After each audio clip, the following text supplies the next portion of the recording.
It's episode 29 of Move by Move series where I play rapid games on my main account and explain you my thinking process throughout the game.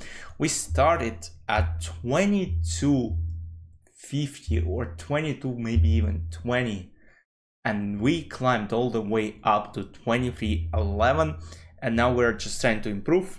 I'm trying to get the rating up and try to, dive you more deeper into how people think on this level. Well, we're trying to look for our opponent for today's episode. It will take a while, but I'll see you once I find the opponent. Let's go. We found our opponent. It's opponent from US, Mikey B63, joined in 2019. We're playing with white pieces, plays d6 on the first move. Let's play d4, taking the center. Usually against this perk setups, you gotta take the center immediately. d4, e4 is good. Knight goes to c3, protecting the pawn on e4. And after g6, there are multiple options. One of the most solid ones is to play something along knight e2, g3, bishop g2. The more aggressive option would be f4, but you have to know a lot of theories, so we're not going for it. So for now, let's play knight e2, and we'll simply develop through g3, bishop g2, castle. That's more of a solid setup. My idea is pretty simple. I just want to play in the center. I want to castle my king short and positionally start outplaying my opponent. And now we are transposing to some sort of Sicilian defense, because if you notice, now there is no longer c5 pawn, and yes, it's some type of dragon Sicilian. And if you actually look at my screen right now, I have Sicilian defense. Despite the first move being d6, knight f6, g6, bishop g7, we transpose to dragon Sicilian defense. So let's go h3. I have played the setups even in Sicilian defense against Snyder specifically. We're trying to go king h2 next move, and then he'll probably might go into king c8, trying to chase my h3 pawn, king h2. And his idea will be something along, yes, knight a5, or I expected, honestly, something like knight e5, but knight e5, yes, might allow f4. So I'm trying to think of different options. Moves like queen d4 unfortunately don't exist due to knight g4 and bishop d4 capture. Queen e2 seems reasonable because after knight b3 and then a takes b3, I open an a file and try to attack the pawn on a6, on a7, and if a6 would be played, it's a huge weakness. Knight c4. Knight c4 is somewhat interesting, but I think f4 and I just start pushing my pawns on the king side. So his plan though might be to play something like knight h5, because knight h5 has a clear threat of going knight b2, bishop b2, bishop c3, and take my knight. They basically will remove a defender and then capture my knight on c3. So I gotta be still a bit careful just not to blunder any pieces, because there is a possibility of accomplishing that. But once again, extremely careful, trying to be careful, not rushing with anything yet. It is very simple positional game. We just gotta think of different moves. Goes knight e8. Once again, as I said, the idea is to play knight e2. So my plan would be to play queen f3. So my idea is that after knight b2, bishop b2, I'm telling him that I'll protect my knight on c3, and if he captures, I'm up a piece. His plan might be though to play queen c7, but queen c7 now walks into knight d5, and I'll attack queen, and queen will have to go back, and then I can spend some time actually protecting the pawn by playing c3. He goes e6, but what I think right now is f5 is a potential option. e5 is not this good because bishop c6, a lot of other things. I gotta be somewhat accurate here. I want to develop this bishop. How do I develop it? There's no clear way of doing it. So bishop c6 is a potential idea, but bishop c6 in some lineups walks into f5. So I'll first play rook d1. My plan is that after bishop c6, I might go for knight d4 and then get my knight to e2 and play c3. So I think I'll actually go for knight d4. Now my plan is even to go knight b5 or play more simple knight e2 option. Yes, e5 potentially something that I have to deal with, but I think that more or less I should be fine. Yes, go a6. Now maybe it's time for a4, just to make sure he doesn't take a lot of space on the queen side. One of the ideas for white pieces might be even to push a5 pawn, just to make sure he never goes to this b5 move, which is a very, very typical maneuver for these structures. Queen goes to c5, and now I'm seriously thinking, what if I go back? Or what if I go back knight e2? Or knight e2 this way, because after e5 I might consider going knight b3, or yeah, it's somewhat complicated because knight e2 I potentially really want to go f5 b3. So let's go knight e2, protecting the knight. Also b3 now is looking like a serious threat, because let's say if he ever takes on c3, he has very weak dark squares, so I don't think it will be an option. But b3, bishop a3, suddenly this pawn on d6 turns out to be a huge weakness. I'm thinking of taking here. Why am I thinking of taking here? Because next move is b3, and the problem that I might encounter here is that this knight is a huge target for black. b4, I just take. Oh! Now I have to think, because now what happens is b takes c4 is obviously the first point of my consideration here. Knight a4 and knight a4 is the second thing I want to take a look at. But what I don't like is that after bishop a4, rook a4, there is knight b2, takes, and I have bunch of weaknesses. And the main one is of course being c2 pawn. So for now, I'll probably just capture this knight on c4. If he plays b takes c3, I honestly even thought of maybe going for queen c4. And now I have to think of different possibilities. One of them being bishop e3, the other one being something. Knight c3 is not an option. Let's just forget about it for a sec. Knight c3 is not an option. Bishop a3 is an option.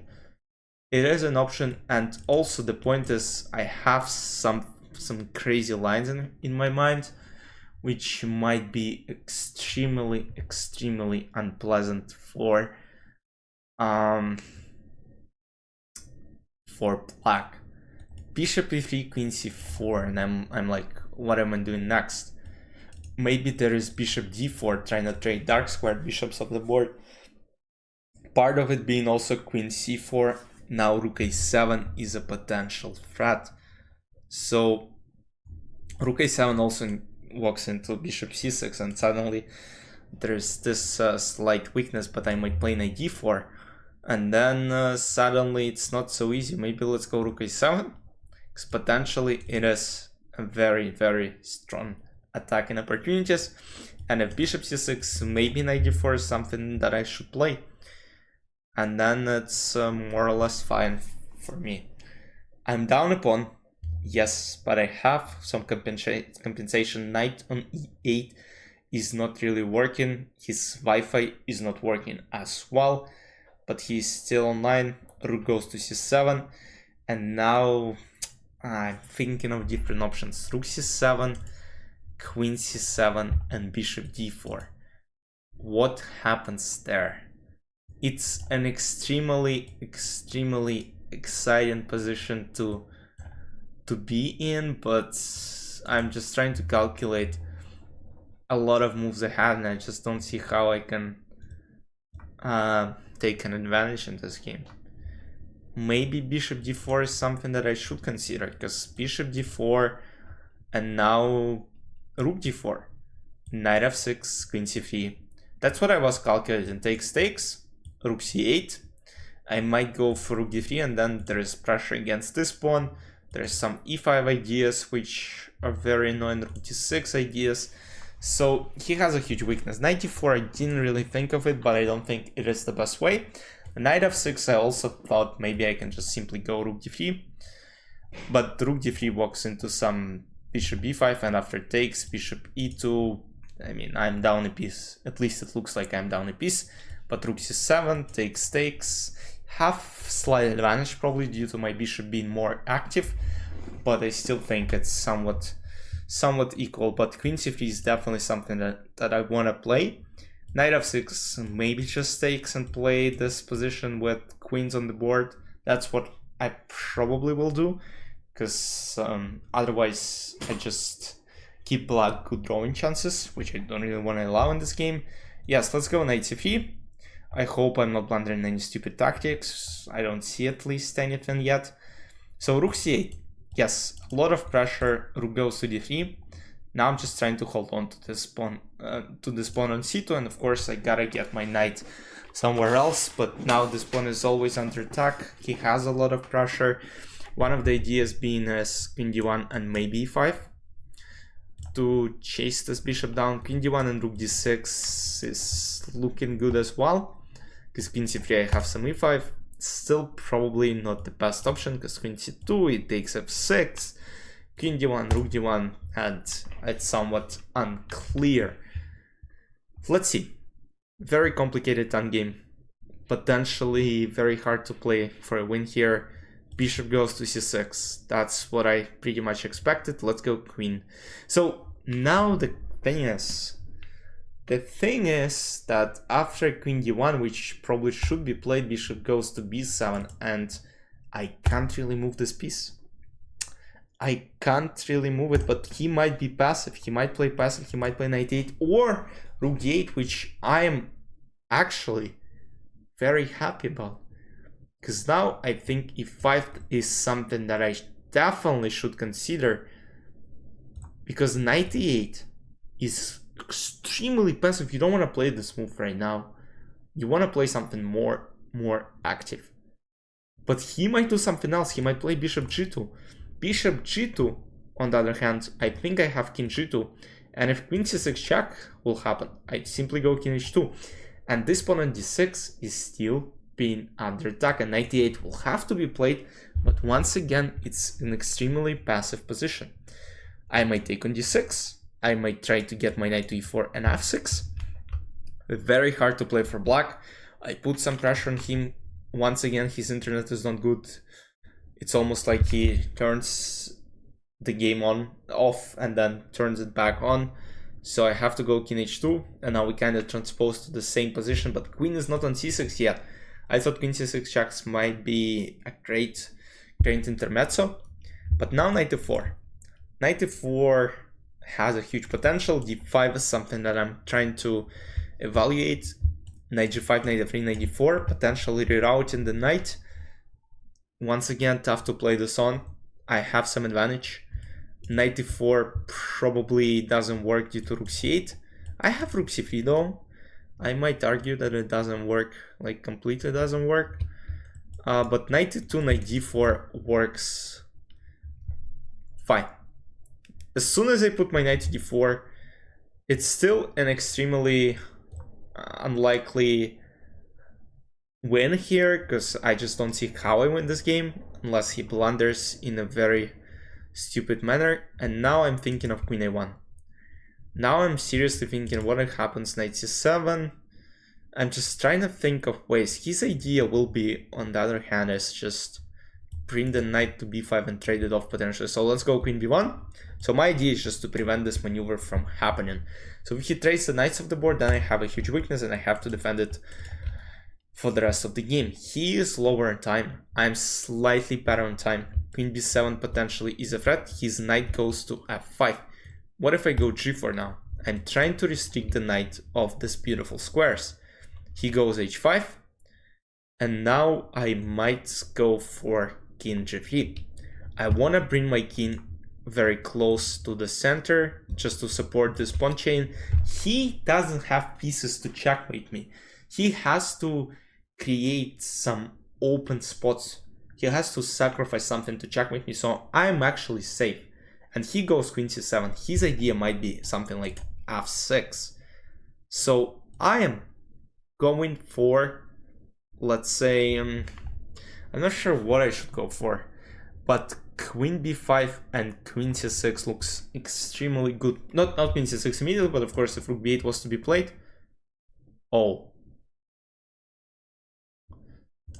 You see, that's what I was talking about, but I still have king f4 though. Like, it's not like the end of the world completely, but it's something that I shouldn't have allowed, of course.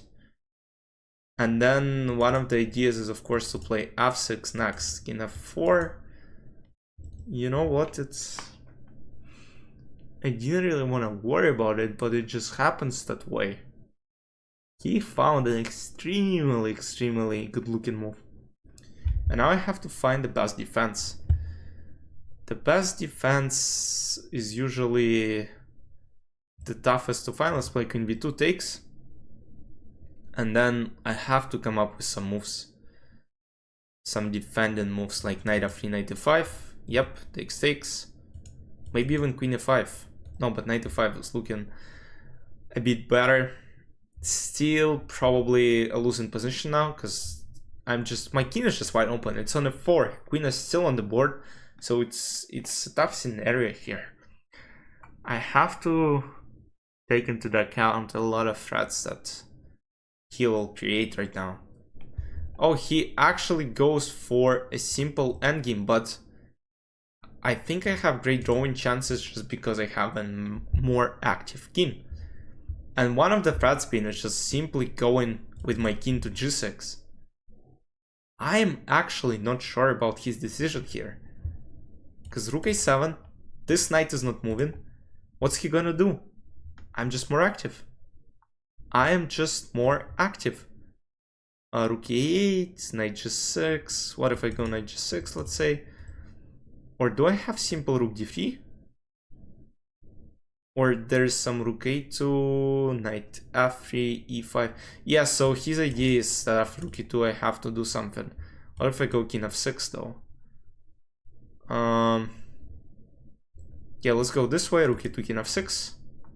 Yep. Knight e8, king e6. Rook e4, just g5. And I'm just trying to move my pawn. Yep. Knight h5. Oh, what a guy. I have to play king e7. Oh, he didn't see it. He didn't see it. What if I just play knight g6? Check.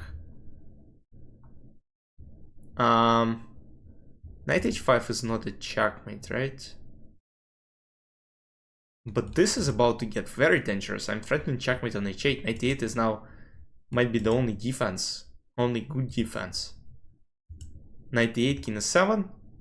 Threatening one, I mean, not a checkmate, but now knight cannot go to this square. Knight c7 is good though. Let's go knight f8. Once again, no checks. Knight e6 is somewhat a threat. Rook h7 is also one of the ideas. Rook h7 is not something that should be considered. Maybe it should. Rook h7, king g8, g6. What if I play g6 immediately? Okay, let's play knight d7. Let's play it a bit more simple. King d6.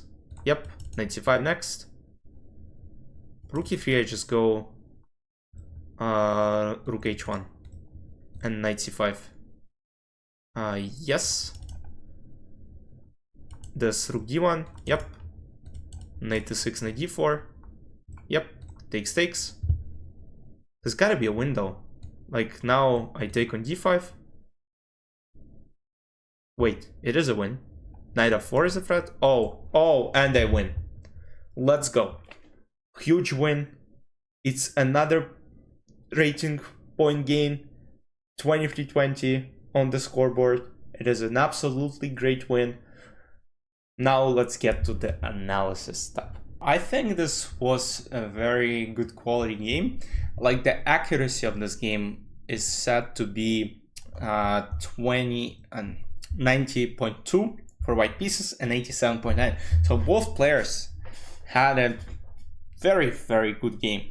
So let's take a look at it from the first move. So e4, d6, and once again, we transposed to the Dragon Sicilian, which you saw, and up until this point, this position was reached in many games, including one of the games played between Jan Nepomniachtchi and Hikaru Nakamura. So here, bishop d7, h3, and now rook c8. In the following position, I played the move which was never played on high level.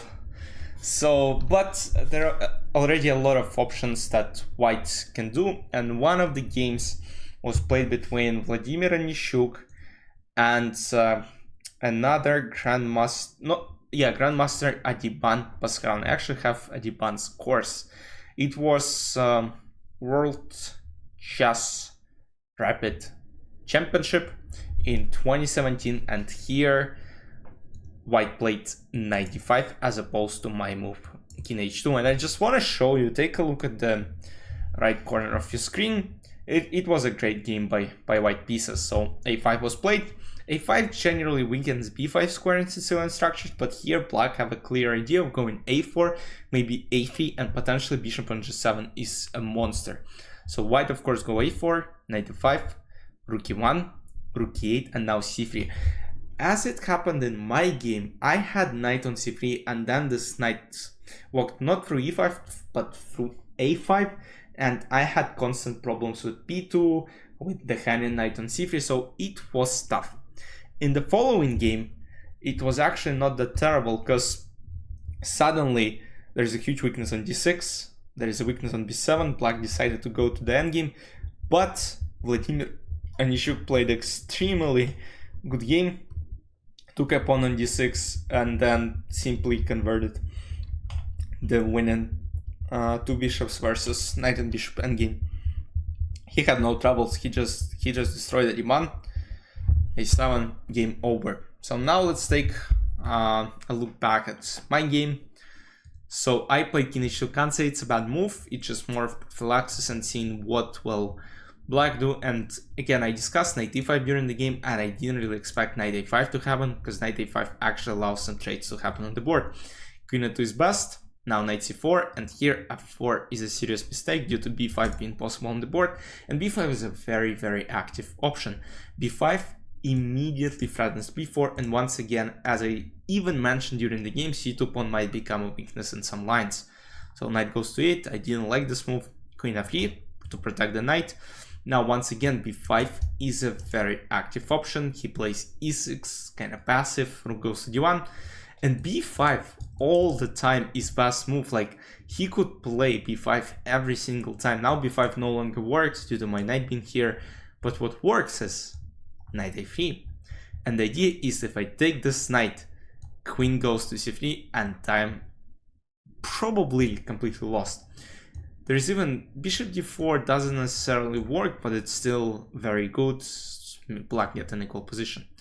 a4 was played just to prevent b5 from happening. Now queen goes to c5, knight goes to e2, and now it's equal again. And now finally b5 is played on the board. So a lot of missing opportunities for black to play b5. Finally he plays b5, but of course it is not as strong as in the lines that could occur before. A takes b5, a takes b5, and now b3 is the best option. Before, b takes c4, b takes c3, and now bishop e3. So I was actually choosing between this and bishop e3. Bishop a3, I understand why it's a better option, just because there is a huge pawn weakness, huge pin, a lot of troubles. If queen takes c4, e5, I actually calculated this, but I was like, is it good? Like, do I have to go for this line? Apparently just takes, and then king g2, and huge weakness on d6 happens to be kind of decisive. Still not a huge advantage, but you know, it's very hard to play on. Rook d3 is a threat. This pin is here forever, by the way. Like, I want to just go for trades. D takes f5 never happens due to bishop f8. Yeah, black might sacrifice in exchange, but the position will be winning for white. Bishop e3, I thought, okay, might have some chances. Rook a7, and now the position is very bad for white. Not very bad, but not as good. Rook d4, knight f6, knight c3. I thought of going to this endgame. I actually calculated this once I saw that the line was available. What I calculated here is rook d3 and again some knight e8, and then we're trying to bring king to e7, and it's very unpleasant position, I would say. Yeah, nothing much is happening. I mean, I might even go king d2 here and then just try to get my rook to the game, but once again have to spend a lot of time. Wanted to keep queens on the board, which in the end paid off. Rook c8, rook d3, bishop c6, queen d1, rook d8, and now I go e5. The position is completely equal. Once again, we played a very solid game, both of us. d5, so knight e4. Why knight e4 doesn't work here is I thought there is a move rook c8. Apparently there is rook c3 and I'm still holding, but I just didn't like this option. But rook b8 seems to be a lot easier just to unpin the rook. Knight e2, rook c8, and now knight goes to d4. And then he found some great options, like I completely missed that he has queen c7, and now I constantly have to deal with g5 threat, which I just forgot about this breakthrough. And I believe next move is a huge mistake. Queen b2, yes, and now after g5 I'm completely worse. The best move was king g2, but queen b2 was played just to make sure this pawn is protected in many lines. Takes, f6, complete collapse. F takes e5 is a slight mistake. f5 was a lot stronger. King is extremely weak. If g5, knight h5, and if king f3, f4, king d2. Oh my goodness, and knight just walks. Yeah, it honestly looks completely lost. I can't play rook c3 due to knight e4 fork. Tough position. F takes e5, knight f5, queen takes e2, and queen c2 seemed to be a mistake to me. Like, you have an active position, you gotta keep your queen on the board. Like, I'm not threatening anything here. I have no threats whatsoever. I might even just play simple rook f8. Yeah, king f3 and whatever happens next, but I would honestly keep queens on the board here if I was black, just because king is not feeling too comfortable on f4. But after queen trade, I was like, okay, there are just a bunch of threats, rook f2, king g5, and suddenly, potentially, there are a lot of troubles. Rook goes to d3, rook e2, king f6. Now I'm threatening this. Rook e4, I honestly expected rook f2, king g6, and just going back. But now rook d4. Oh my goodness, that's why it doesn't work.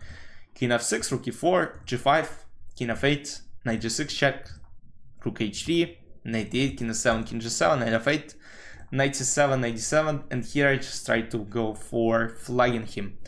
I knew that probably that's not gonna end well for me, so rook h7. I calculated, honestly what I calculated, something like g6, but apparently I'm just lost after simple king f8 and I have nothing.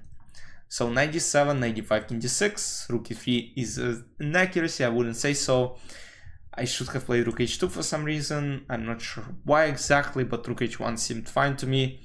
d3, knight c5, d2 was once again a mistake, knight f4 keeps winning chances for black, but once again he didn't have time, so he needed to play these moves out fast. Rook f1, I mean, yeah, just two central pawns, e5, e4 is coming very tough to play. Rook d1, rook e2, and now I take on e6, and now once again it's equal. King g6, king d5, and now he made the final blunder, king f5. So I'm threatening knight f4, I'm also threatening... Yeah, I'm not threatening anything else, like king h5 or king f5 lose for the same reason, either knight f4 or knight d4 fork. If he tries to take the pawn, which he can't, and king f5 just ends the game due to knight d4, it is a win. It is 23-20 rapid rating. I hope you enjoyed, and next episode is episode number 30. Oh my goodness, that's been a long journey. Go check out other videos I have on my channel, specifically in this playlist or in any other playlist. Hope you enjoyed. See you in the next one. Bye bye.